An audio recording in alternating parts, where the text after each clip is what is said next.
Hello दोस्तों, आज हम देखने वाले हैं एक न्यू साउथ थ्रिलर मूवी जिसकी कहानी काफ़ी शानदार है। तो मूवी की शुरुआत में हम एक पद्मिनी नाम की औरत को देखते हैं जो चापड़ा नाम के एक पॉलिटिशियन के घर रहती थी। दरअसल पद्मिनी का हस्बैंड कुछ साल पहले एक एक्सीडेंट में मर गया था। उसके बाद चापड़ा ने ही पद्मिनी को सहारा दिया, उसे अपने घर पर रहने की जगह दी। एक दिन चापड़ा अपने कुछ साथियों के साथ बैठकर बात कर रहा था, तभी जंगल में गोली चलने की आवाज आती है। चापड़ा के दोस्त जंगल की तरफ चले जाते हैं ये देखने के लिए कि वहां पर क्या हुआ है। तभी एक मास्क पहने हुए आदमी आता है और चापड़ा को जान से मार देता है। अब चूंकि इलाके का पॉलिटिशियन मारा गया था, इसलिए पुलिस बहुत ही तेजी से छानबीन शुरू करती है। अब हम यहीं पर एक वासु नाम के कांस्टेबल को देखते हैं जो आज ही इस गांव में ड्यूटी ज्वाइन किया था। इसीलिए वासु को नाड़ा नाम का एक दूसरा पुलिस वाला इस गांव के बारे में सब कुछ बता रहा था। अगले दिन चापड़ा के घर के पास वाले जंगल में कुछ लोग शराब बना रहे थे, जिसे पकड़ने के लिए वासु भी पुलिस वालों के साथ जाता है।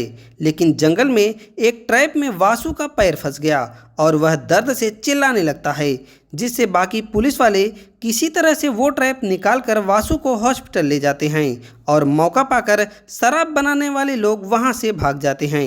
अब अगले दिन पुलिस वाले चापड़ा के घर वालों और उनके कुछ दोस्तों को पूछताछ करने के लिए बुलाते हैं, लेकिन वो लोग कहते हैं कि हम लोग फायरिंग की आवाज़ सुनकर जंगल की तरफ चले गए थे, इसीलिए कातिल के बारे में हमें कुछ भी नहीं पता है। तब पुलिस वाले पद्मिनी से भी पूछताछ करते हैं तो पता चलता है कि चापड़ा पद्मिनी का इस्तेमाल किया करता था। मतलब पद्मिनी के हस्बैंड के मरने के बाद चापड़ा उसे रखेल की तरह रखता था और उसका शारीरिक शोषण करता था, जिससे पुलिस वाले पद्मिनी पर ही शक करने लगते हैं कि शायद इसी ने चापड़ा को मारा होगा। इसीलिए कुछ पुलिस वाले पद्मिनी को मार पीट कर पूछताछ करने लगते हैं, लेकिन पद्मिनी को इसके बारे में कुछ भी नहीं पता था। दूसरी तरफ चापड़ा के दो बेटे थे और दोनों बेटे उसकी मौत का बदला लेने के लिए गांव में मारपीट करना शुरू कर देते हैं। मतलब वो अपने बाप के कातिल को ढूंढ रहे थे। दूसरी तरफ पुलिस वालों को चापड़ा की पोस्टमार्टम रिपोर्ट मिलती है तो पता चलता है कि उसे किसी नुकीले हथियार से मारा गया था और उस तरह का हथियार सिर्फ एक ही आदमी यूज करता था, जिसका नाम कुलियन है। उधर चापड़ा के बेटे क्राइम स्पॉट पर जाते हैं तो उन्हें वहां पर एक माचिस की डिब्बी मिलती है जिसमें गांजा भरा हुआ था। तब उस डिब्बी को लेकर चापड़ा के आदमियों से पूछताछ करने लगते हैं तो पता चलता है कि ऐसा गांजा चापड़ा का दोस्त मनी यूज करता था। तब चापड़ा के बेटे मनी को पकड़कर उसे बहुत मारते पीटते हैं तो मनी बताता है कि चापड़ा के पास सिर्फ पद्मिनी ही जाती थी, इसके अलावा मुझे कुछ भी नहीं पता। तब ये दोनों पद्मिनी के पास आकर पूछताछ करने लगते हैं। इसके बाद हम चापड़ा के एक पार्टी मेंबर को देखते हैं जिसका नाम मवाली है और मवाली इस केस को जल्दी खत्म करना चाहता था, इसीलिए कुणाली नाम के एक आदमी को पैसों का लालच देता है और कहता है कि किसी आदमी को सरेंडर करने के लिए भेज दो, जिससे शंकर नाम का एक आदमी थाने पर जाकर सरेंडर कर देता है और उसके पास वैसा ही सेम हथियार था जिससे चापड़ा को मारा गया था। इसीलिए पुलिस वाले उसे अरेस्ट कर लेते हैं। जब ये बात चापड़ा के बेटों को पता चलती है तो वो दोनों थाने पर आकर शंकर को मारने की कोशिश करने लगते हैं, लेकिन पुलिस वाले उन दोनों को वहां से मारकर भगा देते हैं। अब हम मवाली और कुणाली को देखते हैं जो काफ़ी परेशान थे क्योंकि उन लोगों ने शंकर को नहीं भेजा था। फिर शंकर कौन है और उसने क्यों सरेंडर किया था? उसी रात वासु पहरा दे रहा था, तभी वह शंकर से बात करने लगा, जिससे शंकर अपनी कहानी सुनाता है। दरअसल शंकर एक शराबी आदमी है, इसीलिए वह घर पहुंचने में देर कर देता था तो उसकी बेटी उसे ढूंढने के लिए अकेले ही जंगल की तरफ चल देती थी।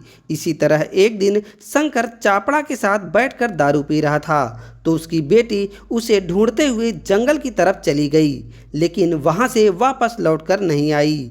काफ़ी रात होने के बाद शंकर अपनी बेटी को ढूंढने जंगल की तरफ गया तो उसे वहां पर अपनी बेटी की लाश मिलती है।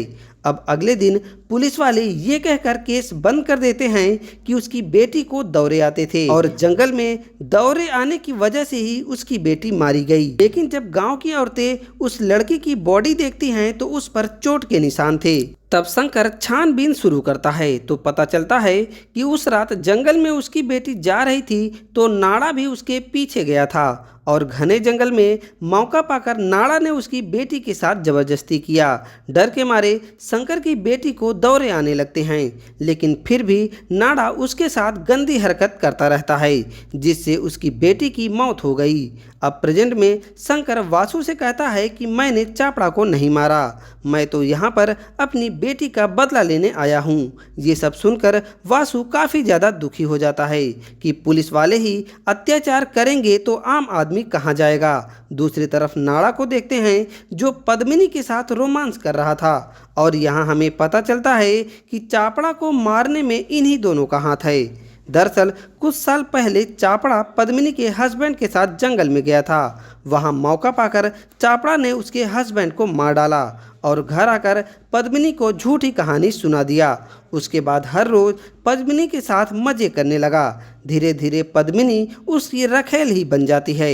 जब पद्मिनी को चापड़ा की सच्चाई पता चलती है कि चापड़ा ने उसे हासिल करने के लिए ही उसके पति को मारा था, तो वह नाड़ा के साथ मिलकर चापड़ा को मारने का प्लान बनाया। इसके बाद नाड़ा ने कुलियन नाम के आदमी से चापड़ा को मरवा दिया।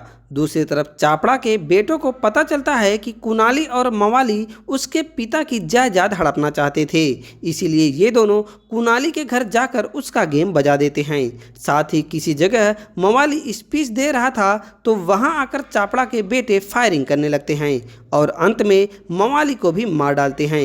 दूसरी तरफ पुलिस वाले सोचते हैं कि कोर्ट में अगर शंकर अपना बयान बदल देगा तो उसके पास कुछ भी सबूत नहीं है जिससे वो शंकर को खूनी साबित कर सकें। इसीलिए नाड़ा कुलियन के पास जाता है और उससे कहता है कि थाने में आकर शंकर को ख़त्म कर दो।